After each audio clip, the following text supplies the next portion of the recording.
Palavra da Verdade, com Hernandes Dias Lopes. Irmãos queridos, nós vamos abrir a Palavra de Deus no livro do profeta Oséias. Profeta Oséias, capítulo 1.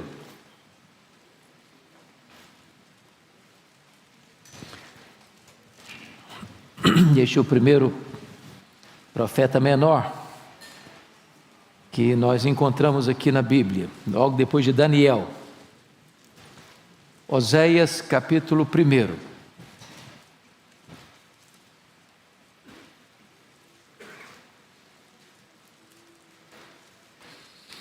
Vamos ler até o versículo 9. Palavra do Senhor que foi dirigida a Oséias, filho de Beeri, nos dias de Uzias, Jotão, Acais e Ezequias, reis de Judá, e nos dias de Jeroão, filho de Joás, rei de Israel. Quando pela primeira vez falou o Senhor por intermédio de Oséias, então o Senhor lhe disse: vai, toma uma mulher de prostituições e terás filhos de prostituição, porque a terra se prostituiu, desviando-se do Senhor. Foi-se, pois, e tomou a Gomer, filha de Diblaim, e ela concebeu e lhe deu um filho. Disse-lhe o Senhor: põe-lhe o nome de Jezreel, porque daqui a pouco castigarei pelo sangue de Jezreel a casa de Jeú, e farei cessar o reino da casa de Israel. Naquele dia quebrarei o arco de Israel no vale de Jezreel. Tornou ela a conceber e deu à luz uma filha. Disse o Senhor a Oséias: põe-lhe o nome de desfavorecida, porque eu não mais tornarei a favorecer a casa de Israel, para lhe perdoar. Porém da casa de Judá me compadecerei e o salvarei pelo Senhor seu Deus, pois não o salvarei pelo arco, nem pela espada, nem pela guerra, nem pelos cavalos, nem pelos cavaleiros. Depois de haver desmamado a desfavorecida, concebeu e deu à luz um filho. Disse o Senhor a Oséias: põe-lhe o nome de não meu povo, porque vós não sois meu povo, nem eu serei vosso Deus. Capítulo 3, por favor. Disse-me o Senhor: vai outra vez, ama uma mulher amada de seu amigo e adúltera, como o Senhor ama os filhos de Israel, embora eles olhem para outros deuses e amem bolos de passas. Comprei-a, pois, para mim, por 15 peças de prata e 1,5 homer de cevada. E lhe disse: tu esperarás por mim muitos dias, não te prostituirás, nem serás de outro homem. Assim também eu esperarei por ti, porque os filhos de Israel ficarão por muitos dias sem rei, sem príncipe, sem sacrifício, sem coluna, sem estola sacerdotal, ídolos do lar. Depois tornarão os filhos de Israel e buscarão ao Senhor seu Deus e a Davi seu rei, e nos últimos dias, tremendo, se aproximarão do Senhor e da sua bondade. Amém. Quero que você permaneça com a sua Bíblia aberta em Oséias, porque vou precisar que você examine comigo alguns textos. Eu quero conversar com vocês hoje sobre o romance da reconciliação. O profeta Oséias, ele pregou em Israel, no Reino do Norte, nos seus dias mais áureos. Governava o Reino do Norte o rei Jeroboão II. Foi o rei que mais governou em Samaria, 41 anos. E foi também o reino mais próspero do Reino do Norte. Foi um período de paz interna e paz nas fronteiras. No Reino do Sul também era um tempo de prosperidade, porque governaram homens como Uzias, Jotão. Infelizmente tem Acais aqui para atrapalhar um pouco, porque foi um homem mau, mas também no governo de Ezequias. Então também foi um tempo de prosperidade no Reino do Sul. Porém, depois da morte de Jeroboão II, o reino de Israel entrou num processo de decadência progressiva, de conspiração política, de assassinato de reis, e de uma corrida célere rumo à apostasia à iniquidade, ao pecado desbragado e sem limites. Nessa conjuntura, o Reino do Norte, diante da sua fragilidade política, econômica, diante do caos social, econômico, moral e espiritual que reinava naquela nação, eles buscaram socorro em ajuda estrangeira, na Síria, no norte, e com o Egito no sul.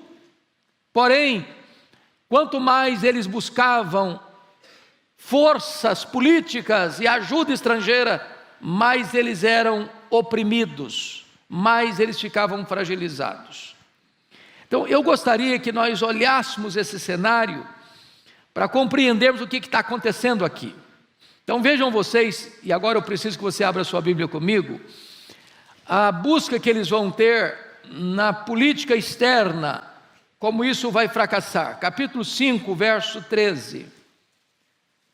Quando Efraim viu a sua enfermidade e Judá a sua chaga, subiu Efraim à Síria. Efraim é um outro termo para reino do norte. Subiu à Síria e se dirigiu ao rei principal, que o acudisse, mas ele não poderá curá-los, nem sarar a sua chaga. Ou seja, a solução do povo de Deus não estava na ajuda política, na ajuda estrangeira. As coisas ficaram tão difíceis no reino de Judá, no reino de Israel, irmãos, que eu chamo a atenção para os versos 4, capítulo 4, verso 1 e 2, a descrição que o profeta faz da realidade do povo. Veja aí comigo, 4 e 2. Ouvi a palavra do Senhor, vós filhos de Israel, porque o Senhor tem uma contenda com os habitantes da terra, porque nela não há verdade, nem amor, nem conhecimento de Deus. O que só prevalece é perjurar, mentir, matar, furtar e adulterar, e arrombamentos e homicídios sobre homicídios. Se você percebeu, parece-nos que quase toda a tábua dos 10 mandamentos está aqui sendo quebrada, sendo violada. É o caos. É o caos. É uma sociedade que está completamente arruinada pela decadência. Mas notem que nessa sanha de resolver o problema, até o meio em que vive, o habitat deles estava sendo atingido. Olha o capítulo 4, verso 3. Por isso a terra está de luto, e todo o que mora nela desfalece, com os animais do campo, com as aves do céu, e até os peixes do mar perecem. Ou seja, a ecologia também está em crise, o habitat deles está em crise, o panorama todo está em crise. Mas tem mais. O profeta vai denunciar que essa crise toda decorre do fato da falta de conhecimento de Deus. Olha aí comigo, capítulo 4, verso 6. O meu povo está sendo destruído porque lhe falta o conhecimento. Porque tu, sacerdote, rejeitaste o conhecimento, também eu te rejeitarei, para que não sejas sacerdote diante de mim. Visto que te esqueceste da lei do teu Deus, também eu me esquecerei de ti. Então, o profeta denuncia também que não há conhecimento de Deus, porque aqueles que são responsáveis por ensinar a palavra de Deus, não estão ensinando a palavra de Deus. E o povo então perece, por falta de conhecimento de Deus. Olha o capítulo 4, verso 11 ainda, nessa questão. A sensualidade, o vinho e o mosto tiram o entendimento. Um povo rendido à embriaguez e um povo rendido à imoralidade não tem condições de discernir, não tem condições de entender a verdade, de acolher a verdade e viver de acordo com a verdade. Olha o capítulo 6, verso 6, ainda nessa mesma toada. Apesar de eles não conhecerem a Deus, eles multiplicavam os seus elementos religiosos. Mas olha o que está escrito, 6,6. Pois misericórdia quero e não sacrifício, e o conhecimento de Deus mais do que holocaustos. Ou seja, religiosidade não é o que Deus quer. O que Deus quer é o conhecimento dEle, que se conheça a Ele, que se adore a Ele em espírito e em verdade. Mas notem mais, irmãos, a instabilidade do povo.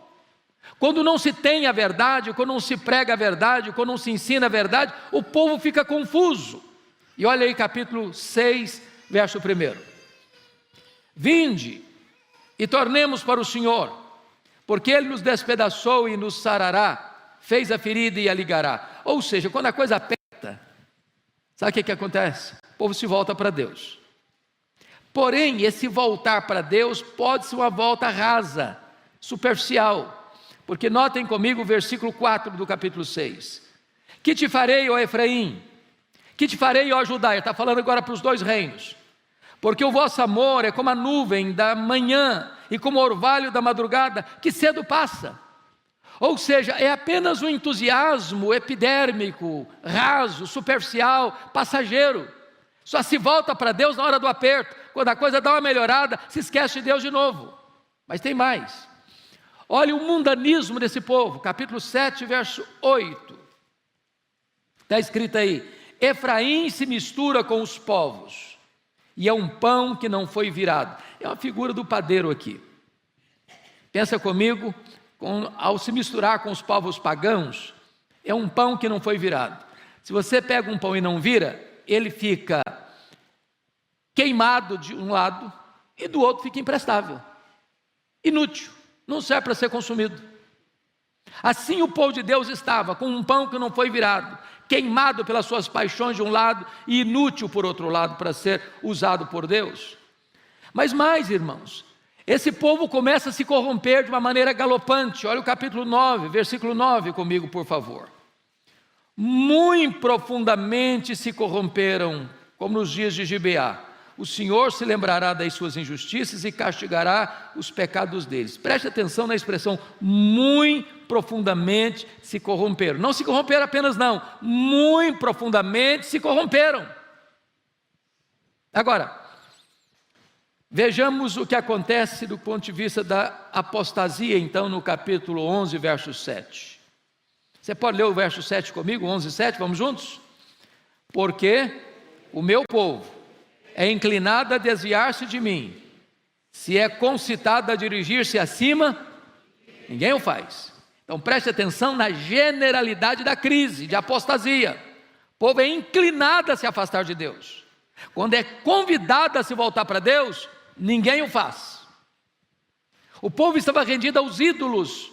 Olha aí capítulo 13, verso 2. Você pode ler o 13, 2 comigo? Vamos lá?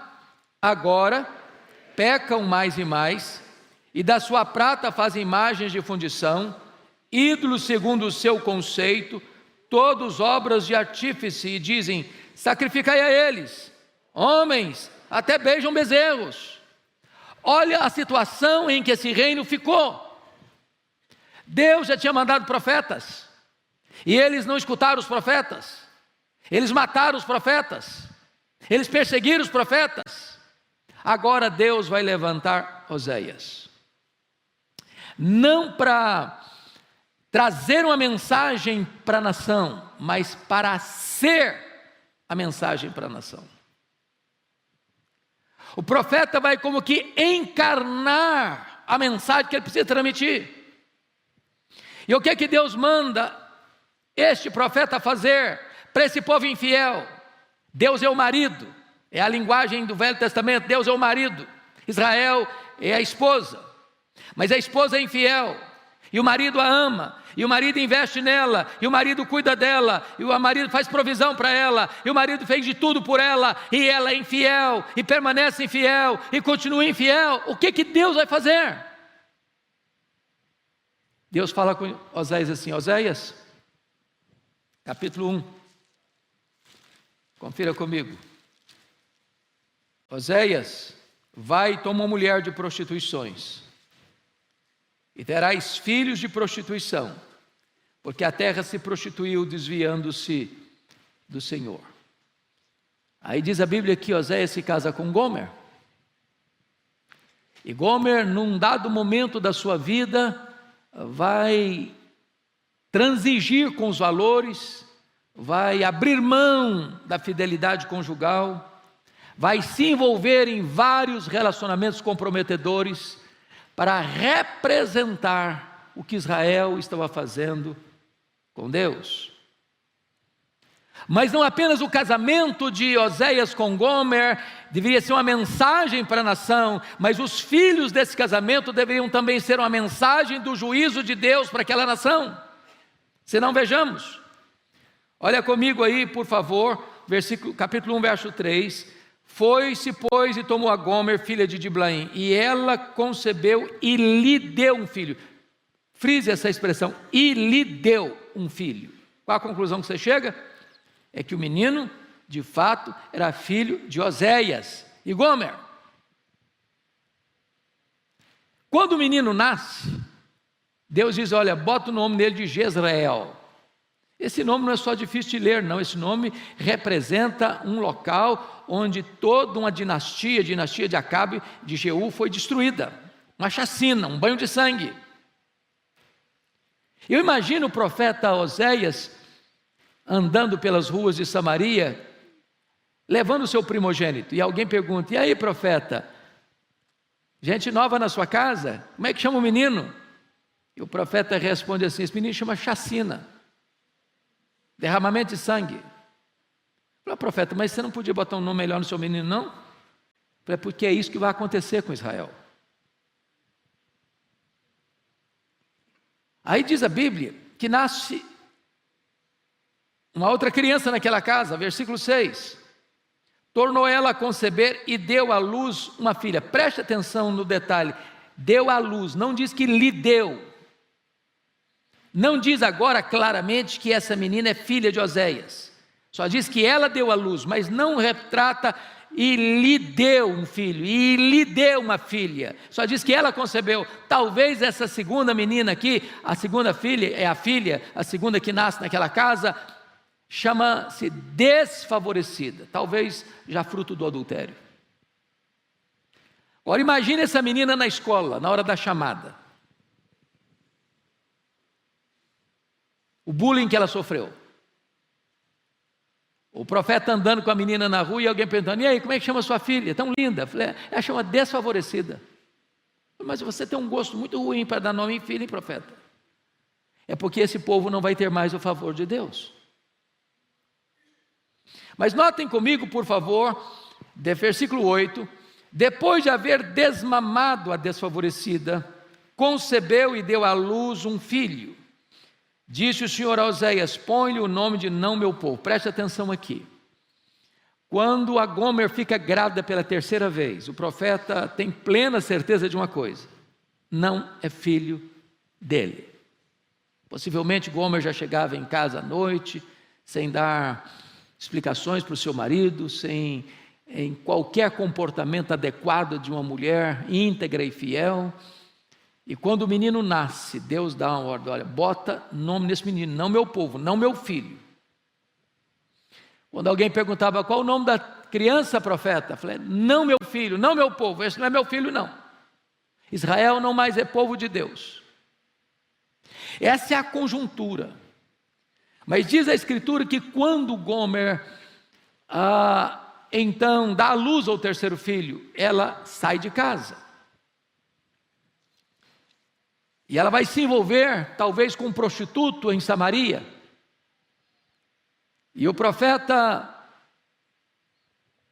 ao vê-la sofrendo, passando necessidades, não suportando vê-la naquela situação, ele vai e compra presentes, tudo que ela ama, tudo que ela gosta, tudo que ela precisa, e vai entregar a este prostituto, que a tinha nas mãos.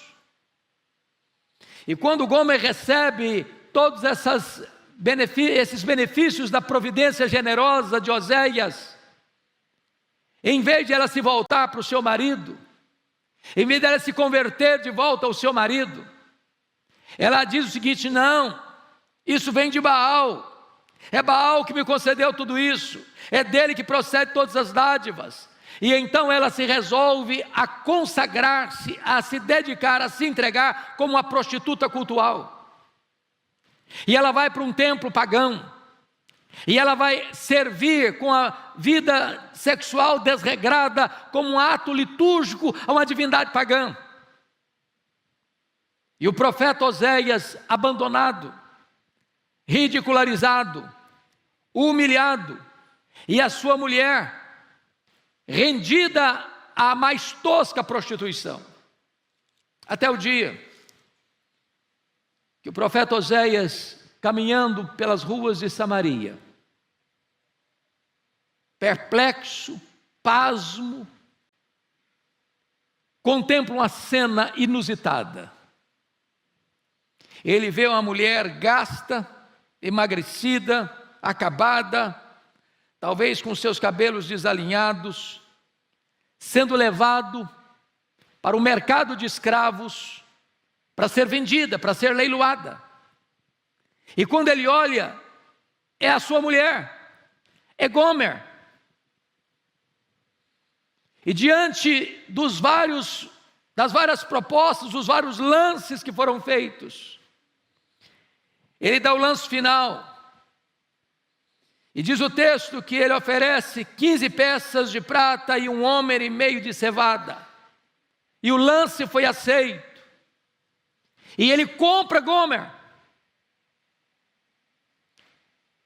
Agora imagine essa cena, irmãos, que quando ele compra a sua própria mulher, e ele sendo profeta, e ele sendo talvez a figura pública mais conhecida fora do rei, em todo o território, e toda a nação sabendo o seu caso, o seu histórico de vida, o seu sofrimento, a sua humilhação, a sua vergonha, de ver a sua mulher deixando o casamento, deixando a casa, deixando os filhos, se prostituindo, vivendo uma vida de prostituição desbragada, agora tornando-se uma escrava, uma mercadoria barata. Eu acho que a nação toda deve ter pensado: bom, agora ele vai lavar a sua honra, agora ele vai matar essa mulher, porque agora ela é propriedade dele, ele pode fazer dela o que ele quiser, agora ele vai limpar o seu nome diante da nação inteira. E ele então sobe e pega essa mulher, gasta nos seus braços, aperta contra o seu peito e diz: eu ainda te amo, e eu vou me desposar contigo com justiça, em amor, eu vou limpar da sua boca esse nome de Baal, e eu vou me desposar contigo. E o profeta então se volta para a nação e diz: assim, Israel, é que Deus ama você. É assim que Deus ama você, apesar da sua infidelidade, apesar da sua desobediência, apesar da sua apostasia, apesar da sua idolatria, apesar da sua corrupção, eu ainda te amo. Essa é a mensagem do profeta. E Deus não apenas perdoa, Deus restaura. E Deus diz: eu serei para Israel como orvalho. Israel vai florescer como cedro no Líbano. Eu mesmo curarei a sua infidelidade. Eu mesmo te amarei. Eu mesmo restaurarei. Eu mesmo curarei as tuas feridas. Irmãos queridos, a Bíblia diz que Deus estava em Cristo, reconciliando consigo o mundo, não imputando aos homens as suas transgressões, e nos confiou o ministério da reconciliação. Aquele que não conheceu o pecado, Deus o fez pecado por nós, para que nós fôssemos feitos justiça de Deus. E então nesta manhã, em nome de Jesus, como embaixador de Deus, eu rogo a você que você se reconcilie com Deus, que você se volte para Deus. Eu não sei onde você está, eu não sei como você está, mas eu quero lhe dizer agora: Deus ama você. Não por causa dos seus méritos, mas apesar dos seus deméritos. Não por causa das suas virtudes, mas apesar das suas transgressões. Deus ama você com amor eterno, e Ele atrai você com cordas de amor. E nesta manhã Ele está aqui para reconciliar você com Ele, para restaurar a sua vida, para renovar o seu coração, para refazer a sua história e para começar uma linda história com você de amor e de fidelidade. Eu quero orar com você nesse momento. Onde você está, ore comigo. Deus, a Tua palavra é a verdade, e de muitas maneiras e de tantas formas Tu revelas a nós o Teu amor. Bendito é o Teu nome, porque Tu levantaste há tantos anos o profeta Oséias, para sofrer na pele, na carne e na alma as dores que tu sofres no teu coração, como Deus, Pai, marido, provedor, redentor. Ah, Senhor, agora nós te pedimos, quebre a dureza do nosso coração. Em nome de Jesus, produza em nós arrependimento genuíno e verdadeiro. E permita que nesta manhã, quem está andando longe de ti, quem está vivendo em pecado, quem está rendido ao sistema do mundo, Quem está, meu Deus, quebrando a tua lei, transgredindo, pecando contra ti. Quem está se rendendo aos ídolos, ou se afastando de ti mais e mais. Ou está apenas com um religiosismo formal, de muitos sacrifícios e muitas práticas, mas sem vida, sem conhecimento pessoal e relacionamento íntimo contigo. Que nesta manhã seja o tempo oportuno da reconciliação. Que nesta manhã seja um tempo de volta para os teus braços. Que nesta manhã seja um tempo de recomeço na tua presença. E nós pedimos, cubra-nos agora com o sangue do Cordeiro, lava-nos por completo, Senhor, restaura-nos plenamente, refaz a nossa alma, ó Deus, para nós te amarmos de todo o nosso coração, com toda a nossa força, com todo o nosso entendimento, por toda a nossa vida. É assim a nossa súplica e a nossa oração, em nome de Jesus.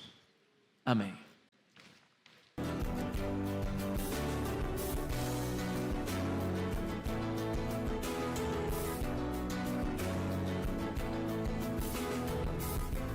Palavra da Verdade, com Hernandes Dias Lopes.